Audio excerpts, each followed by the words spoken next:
Sasuan mangandro amin'ny finoana Sasuan mangandro amin'ny finoana Sasuan mangandro amin'ny finoana Sasuan mangandro amin'ny finoana Samety ny mangandro amin'izay fotoana Samety ny mangandro amin'izay fotoana Samety ny mangandro amin'izay fotoana Samety ny mangandro amin'izay fotoana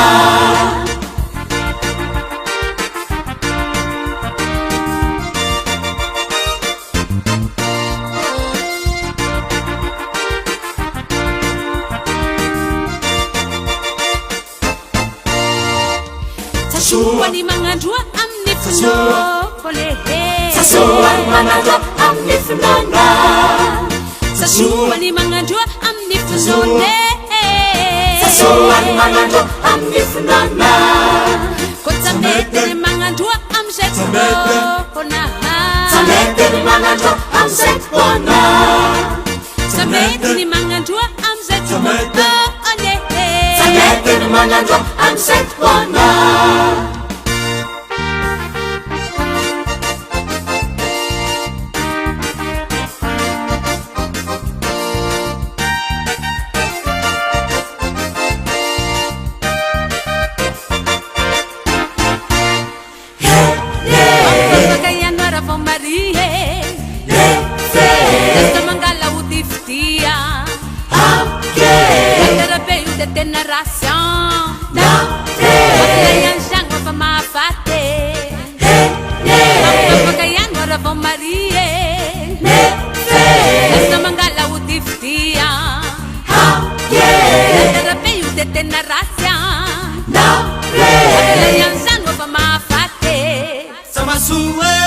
Sasuan mangandro amin'ny finoana Sasuan mangandro amin'ny finoana Sasuan mangandro amin'ny finoana Sasuan mangandro amin'ny finoana Samety ny mangandro amin'izay fotoana Samety ny mangandro amin'izay fotoana Samety ny mangandro amin'izay fotoana Samety ny mangandro amin'izay fotoana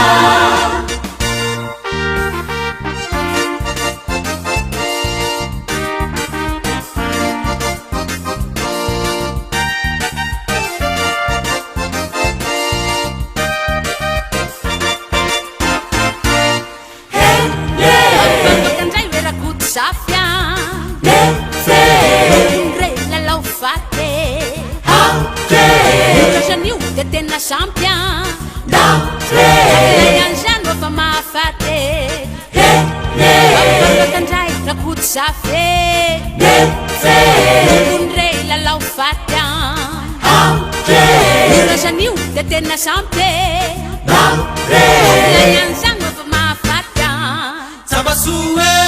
Sasuan mangandro amin'ny finoana Sasuan mangandro amin'ny finoana Sasuan mangandro amin'ny finoana Sasuan mangandro amin'ny finoana Samety ny mangandro amin'izay fotoana Samety ny mangandro amin'izay fotoana Samety ny mangandro amin'izay fotoana Samety ny mangandro amin'izay fotoana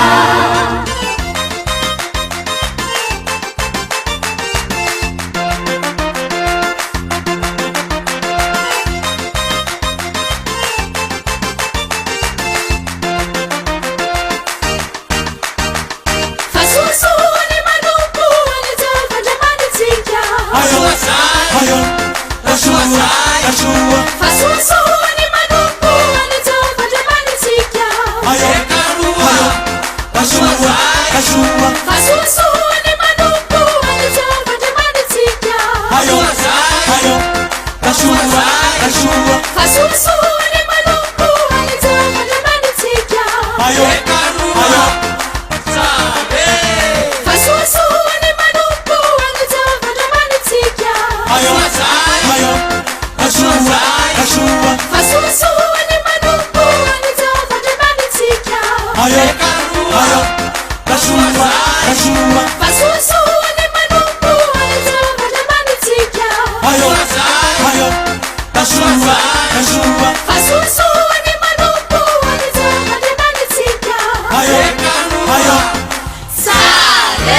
Hiara-mivavaka isika tompoko.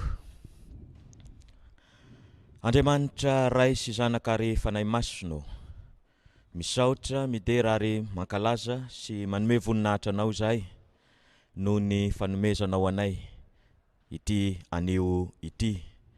Ahafahanay mandre ny teny avy aminao dia teny fampahirezana ho anay manoloana ny valanaretina Covid-19 izay mahazo izao tontolo izao ka mahazo ihany koa ny firenenay Madagasikara. Be dia be ireo zavatra manahirana anay, ny olana atrehinay vokatr'izany valanaretina izany. Ao ny tebiteby sao dia ho voan'izany valanaretina izany ho an'ireo izay mbola tsy voa. Ao ny tebiteby sao dia ho fatin'izany valanaretina izany ho an'ireo izay tratrany. Ary dia ao ny alahelo vokatry ny fahalasanany havana aman-tsakaiza, ny mpiara-miangona, ny mpiara-miasa, ny mpiara-milalao fahiny sy ny maro tsy voatanisana eto izay nindao sy ny fahafatesana vokatry n'izany valanaretina izany ka miteraka alahelo ao anatinay. Ao ny tahotra, ao ny alahelo, manginy fotsiny reo amin'ny olana ateraka ity valanaretina ity aminay. Fa ao koa ny fikatonan'ny fiangonana ka mahatonga anay tsy mandre ny teninao matetika, nefa ny teninao no fampahirezana anay. Ka dia mangataka aminao indrindra izahay manoloana izany valanaretina izany. Ianao Andriamanitra no aoka hiasa mahery amin'ny alalan'ny fanahinao masina mba ampahery anay. Ka na eo aza ny fahasarotana maro samihafa, na eo aza ny olana maro samihafa izay atrehinay, dia aoka izahay ahita fiadanam-po, ahita fitoniana ao anatin'izany, noho ny fatokiana fa eo ianao Andriamanitra, eo ianao Jesosy, eo ianao fanahy masina miaraka aminay mandrakariva. Eny, ampio izahay mba ahery na dia tsy tony aza ny foa mampanahinay ny eritreritray manoloana ny valanaretina, fa aoka kosa izahay ahery noho ny fatokianay, noho ny finoanay anao Andriamanitra izay mahay mihoatra noho ny eritreretinay. Satria hainao aloha ny miaro anay tsy ho voany aretina. Kanefa na voany aretina koa izahay dia hainao ny manasitrana anay. Eny tsy mijanona amin'ny fisakananao ny aretina sy ny fanasitrananao ihany ny zavatra hainao atao, fa na maty ny aretina kosa izahay dia mbola hainao ny manangana anay amin'ny maty amin'ny andro farany. Izany hoe ianao no tompon'ny teny farany fa tsy ny valanaretina Covid-19. Dia pio izahay hahery ao anatiny izany fatokiana izany. Dia mamindrafo aminay ianao, mamela ny elokay amin'ny tsy fahatanterahanay, amin'ny fahalemeny finoanay, ary dia mitantana sy mitahianay mandritra ny andro manontolo ary mandritra ny andro mpiainanay rehetra. Fa amin'ny anaran'i Jesosy Kristy manankely avy a Nazareta no ivavahanay. Amen. Voalohany teny ry havana dia isaorantsika lehibe Andriamanitra noho ny fanomezany antsika ity andro anio ity, andrenesantsika fampianarana. Ary isaorantsika ihany koa izy nanomezany antsika ny vondrona zanaky ny fiangonana Loterana Malagasy izay fantatsika amin'ny hoe ZFLM. Ary dia mankalaza ny 10 taonany izy amin'izao, ary dia izay moa no antony anomezana antsika ny fampianarana marobe ao anatin'izany fankalazana ny 10 taonany ZFLM izany. Ka dia isaorantsika indrindra Andriamanitra noho ny fanomezany 10 taona, fanomezany ny vondrona ZFLM, ary anomezany antsika ity anio ity andraisantsika ny fampianarana amin'izao fotoana izao. Ny lohahevitra nomena hampianarana, raha ny marina moa fampahirezana no izy, dia ny hoe fampahirezana ny mino ao anatin'izao valanaretina Covid-19 izao. Ka ao anatin'izany ny fampahirezana antsika amin'ny fiatrehana izany valanaretina izany, dia ao ny fampahirezana antsika izay mandalo izany valanaretina izany, izany hoe izay voan'izany valanaretina izany, eny ho antsika zay eo ambavahaona ny fahafatesana vokatry nyzany valana retina izany aza, ary fampahirezana antsika ihany koa izay namoy havana sy tapaka vokatry izany valana retina izany. Ireo rehetra ireo no itondrana fampahirezana amin'ity anio ity, ka tsy dia fampianarana loatra zany no hatao eto fa fampahirezana. Raha ny mpandamina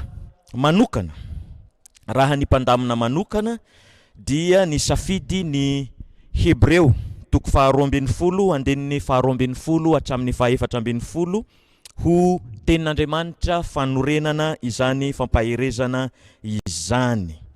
Dia hovakitsika io.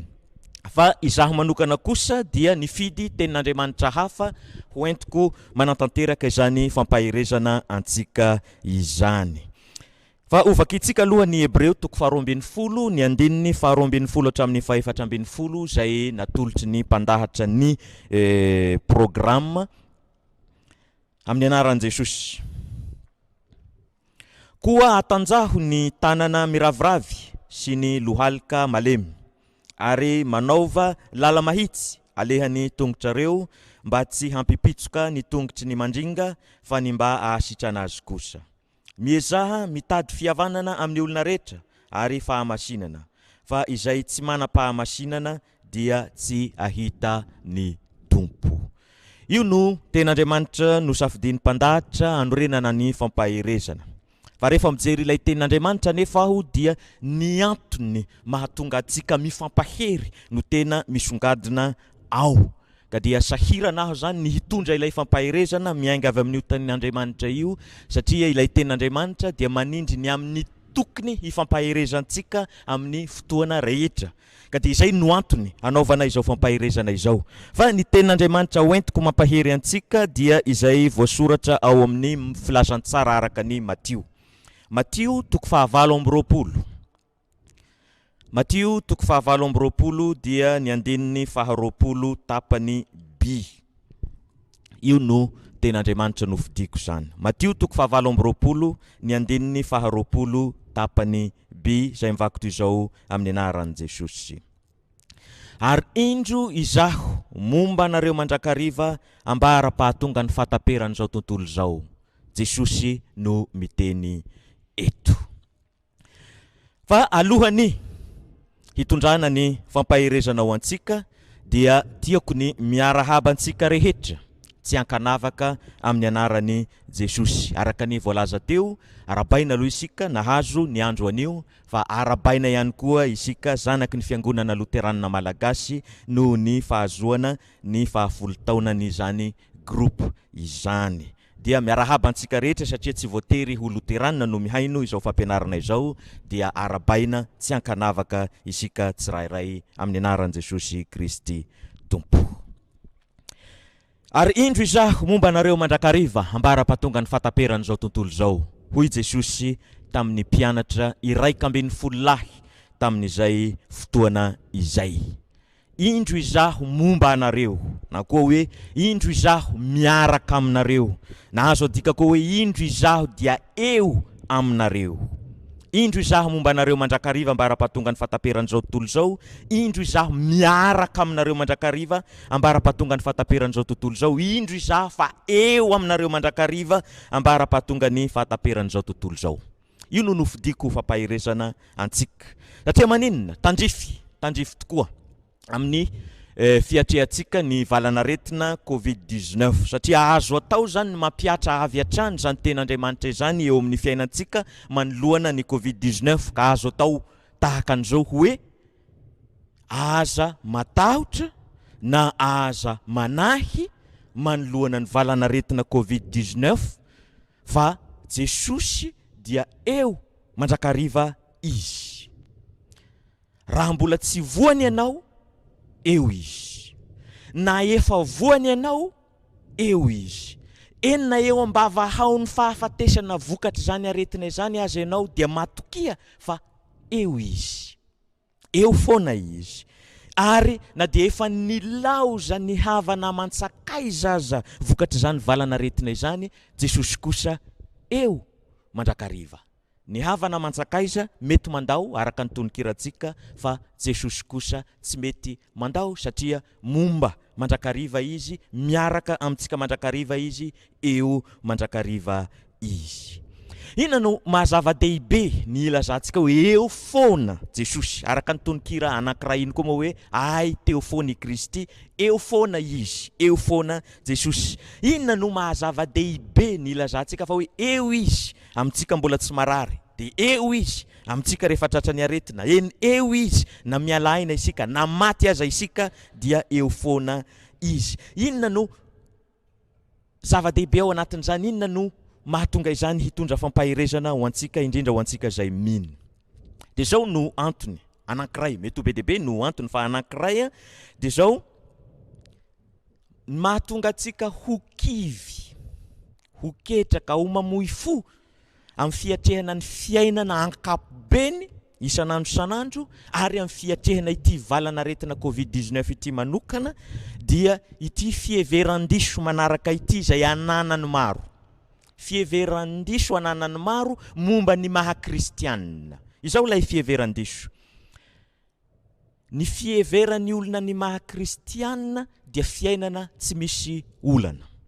Izany hoe rehefa lasa kristianina izy, ka tena kristianina tokoa hoy izy, dia foana miaraka amin'izay ny olana rehetrarehetra eo amin'ny fiainany. Foana ny olana ara-panambadiana. Be dehibe no mieritreritra an'izany hoe rehefa lasa kristianina dia tsy misy olana intsony ny fanambadiana. Eny foana ny olana ara-pitaizan-janaka, hoe tsy misy olana intsony ny fitaizan'ny zanany. Foana ny olana ara-toekarena, fa dia manana ny ampy miaraka amin'izay izy rehefa lasa kristianina. Santionany ihany ireo. Ary dia tafiditra ao anatin'izay ny hoe foana koa ny olana ara-aretina, fa dia tsy mararo no izy rehefa kristiana, fa matoa marary dia tsy dia tena kristianina loatra. Be dehibe no manana an'izany fomba fisainana izany. Hany ka izay fieveran'ny tenany ho kristiana dia izy tsy voan'ny Covid-19. Be dehibe no mieritreritra an'izany. Be dehibe no mieritreritra fa izay tena maha-kristianina azy dia izy tsy tratran'io aretina io. Ary io no hamaritany ny finoana. Hoe matoa voany mbola tsy mino. Fa ny olona tena mino an Jesosy tsy mety voan'izany aretina izany. Be dehibe no manana an'izany fieritreretana izany. Dia izao nefa ny zava-mitranga, rehefa voa amin'izay izy izay milaza fa ny olona mino an Jesosy, ny olona tena kristiana dia tsy tokony ho voan'ny Covid-19, dia raha voa izy mamoy fo. Kivy izy, satria lasa mametra-panontaniana ny amin'ny finoany an Jesosy. Eny mametra-panontaniana tsy ny avy ety amin'ny makany amin'ny Jesosy ihany aza no ametrahany fanontaniana, fa Jesosy mihitsy no ametrahany fanontaniana. Hoe aiza Jesosy? Ary tsy amin'ny fiatrehana ity Covid-19 ity ihany no misy an'izany voka-dratsin'ilay fieveran-diso momba ny fiainana maha-kristiana izany, fa amin'ny fiainantsika ankapobeny mihitsy. Rehefa sahirana izy ao an-tokantrano, ao amin'ny fiainan-tokantrano, dia mametra-panontaniana ny amin'ny finoany an Jesosy sy ny amin'ny ataon Jesosy aminy izy. Rehefa sahirana izy amin'ny fitaizanany zanany, maditra ny zanany, dia mametra-panontaniana ny amin'ny Jesosy izy. Rehefa tsy mihinan-kanina izy mianakavy sendra mandalo an'izany vanim-potoana izany, dia mametra-panontaniana izy ny amin'ny Jesosy. Dia lasa Jesosy no ataony diso, fa tsy ilay fomba fijery ny maha-kristianina azy na ny finoany an Jesosy. Fa tsy izany no maha-kristianina. Ny maha-kristianina dia tsy midika velively fa afoana ny olana rehetra eo amin'ny fiainanao, ka dia milamina tsy misy olana ny mombanao manontolo. Tsy izany. Ny manakaikai kokoa azy aza, nefa dia mbola misy lesoka ihany ity zavatra manaraka ity, dia zao ny fiainana kristianina. Ny maha-kristianina dia ilay fitoniana manoloana ny olana. Ny olana mijanona ihany, ny olana misy ihany, mandalo fahasarotana ianao, mandalo olana ianao, mandalo olana ara-tokantrano, ara-pitaizan-janaka, ara-toekarena, ara-tsakafo, ara-pahasalamana aza. Mety ho voan'ny Covid, mety ho voan'ny cancer sy ny maro samihafa, fa manoloana izany ianao dia tony. Kanefa na izany koa zay dia mbola misy lesoka ho iaho, satria tsy voatery ho tony koa ianao. Tsy voatery ho tono manoloana ireo, fa ny fiainana tena maha-kristianina dia zao ny fatokiana an Jesosy. na misy ny olana ary tsy tony ianao dia matoky fa eo Jesosy. Io no ivo ny fiainana maha kristianina. Jesosy manatrika anao, Jesosy eo foana. De zava-dehibe ilay ilazantsika hoe eo Jesosy manoloana ny fiatrehantsika izao valana retina izao. Amin'ny dingana rehetrarehetra mety ho lalovantsika ao anatiny eo. Tsy voa, maty, mamoy havana. Dia eo foana izy amin'izay rehetrarehetra izay. Manafoana an'ilay fiheveran-diso io aloha satria ilay fiheveran-diso dia miteraka fahakiviana. Izay no hiafarany rehefa mandalo olana ianao kivy avy an-trano. Fa raha ilay tena maha-kristianina kosa dia ilay fatokiana an Jesosy amin'ny fotoana rehetra fa eo izy no iainana dia mitondra fitoniana izany, mitondra fiadanam-panahy izany. Izao no antony manko. Izao no antony.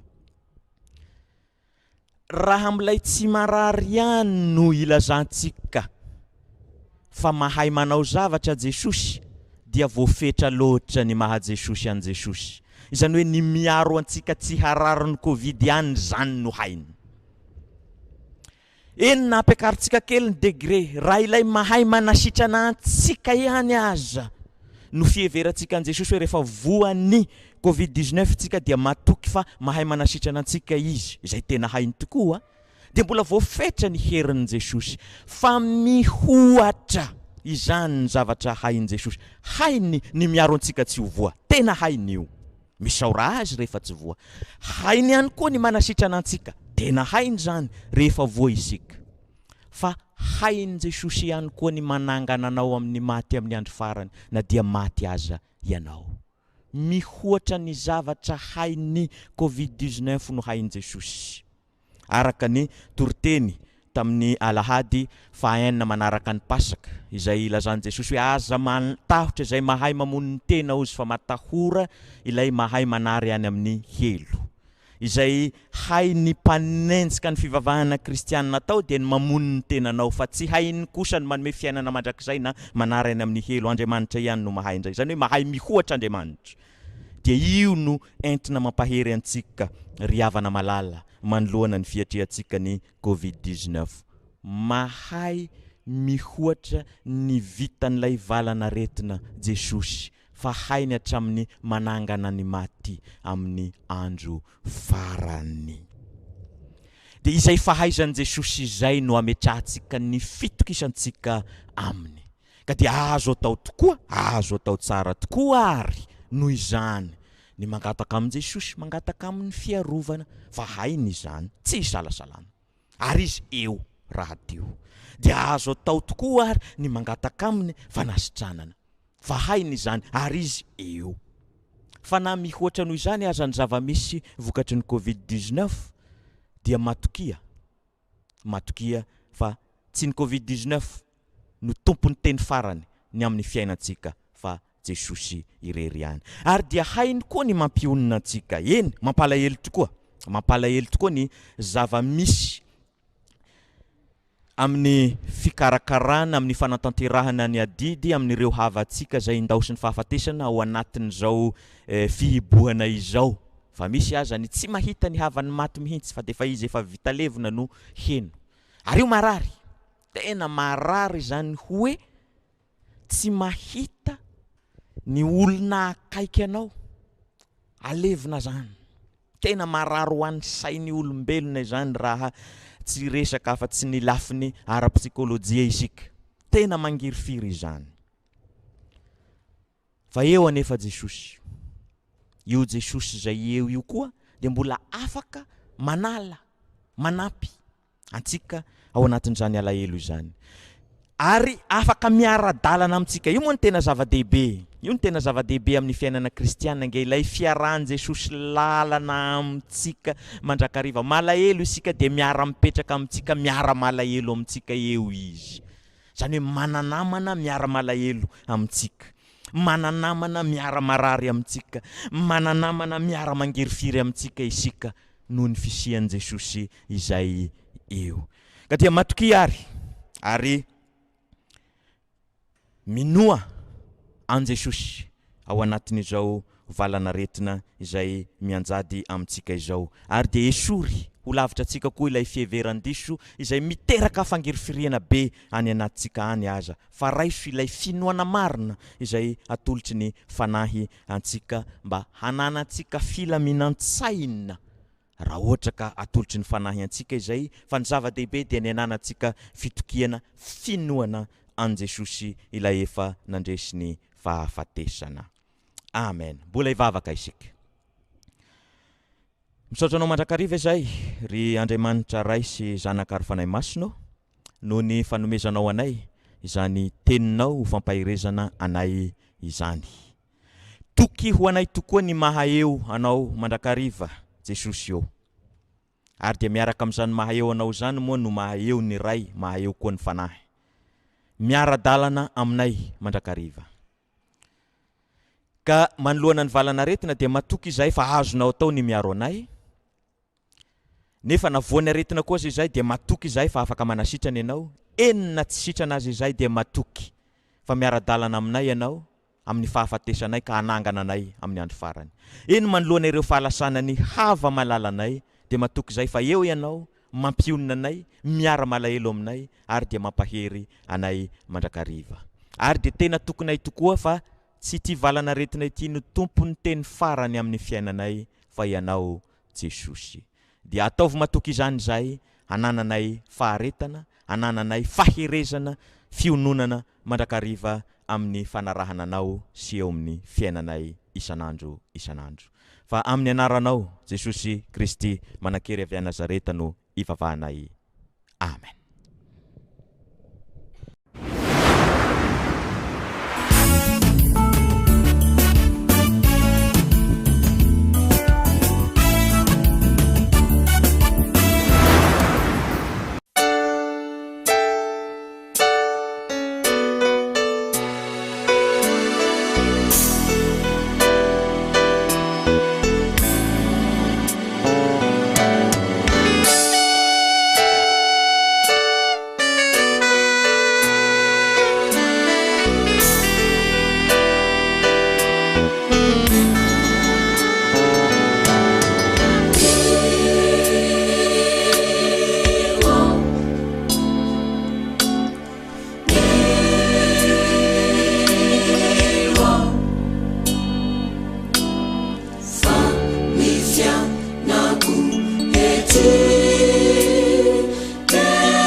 naritra teno iana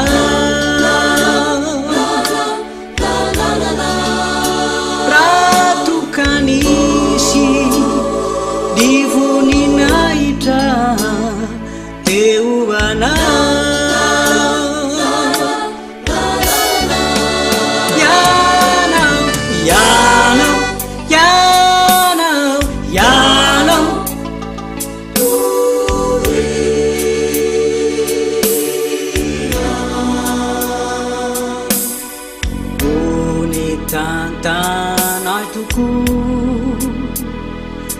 atramizao eny atrizay katramizao olatsina nary anao fa mitantanay toko na miratsy na misy atrizay katramizao ola hitako ianao tsy misara ka mijomisy hitatana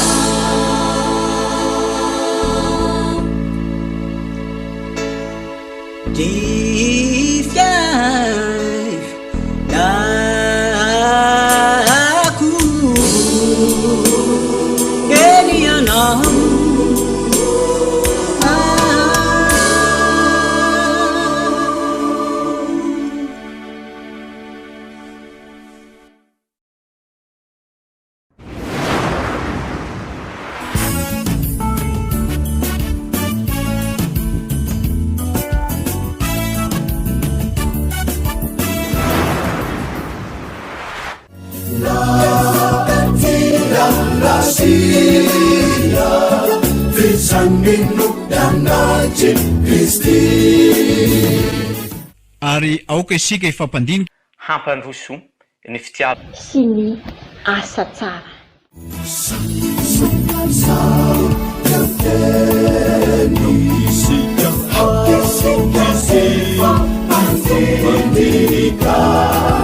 hampandroso ny fitiava